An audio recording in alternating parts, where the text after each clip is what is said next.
ಒಂದು ಒಳ್ಳೆ corporate office ಲಂಚ್ಗೆ ಹೋಗಬೇಕಂದ್ರೆ ಈ ಪ್ಲೇಸ್ನ ನೀವು ಆರಾಮಾಗಿ ಚೂಸ್ ಮಾಡ್ಕೋಬೋದು. ವೈಟ್ ಫೀಲ್ಡಲ್ಲಿರೋ ಈ ರೆಸ್ಟೋ ಬಾರ್ ಹೆಸರು ಸ್ಯಾಶೆ ಟ್ಯಾಪ್ ರೂಮ್. ಹೋಗ್ತಿದ್ದಂಗೆ 2 ವೆಲ್ಕಮ್ ಡ್ರಿಂಕು, ಒಂದು ಸೀ ಸೈಡ್ ಕಡಲ್, ಒಂದು ಚಿಲ್ಲಿ ಗೋವಾ, 2 ಟೇಸ್ಟ್ ಮಾಡೋಕ್ಕೆ ಸೂಪರ್ ಆಗಿತ್ತು. ನಾನು ಅಂಕಲ್ ಅಂತ ಒಂದು ಕ್ರಾಫ್ಟ್ ಬಿಯರ್ ಟ್ರೈ ಮಾಡಿದೆ.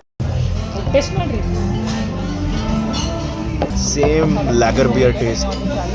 So this is a mixture of many things, but strong ಆಗಿ ಒಂದು ಕ್ಯಾರಮೆಲ್ ಟೇಸ್ಟ್ ಸಿಗುತ್ತೆ ಇದರಲ್ಲಿ. ಆಫ್ಟರ್ ದಿಸ್ ಲವ್ಲಿ ಬಿಯರ್ ಹೊಟ್ಟೆಗೇನೋ ಲಿಕ್ವಿಡ್ ಹೋಯ್ತು, ಸಾಲಿಡ್ಸ್ ಹೋಗ್ಬೇಕಲ್ಲ. ಸ್ಟಾರ್ಟರ್ಸ್ ಎಲ್ಲ ಟ್ರೈ ಮಾಡಿದೆ, ತುಂಬಾ ಚೆನ್ನಾಗಿತ್ತು, but the falafel didn't Impress me.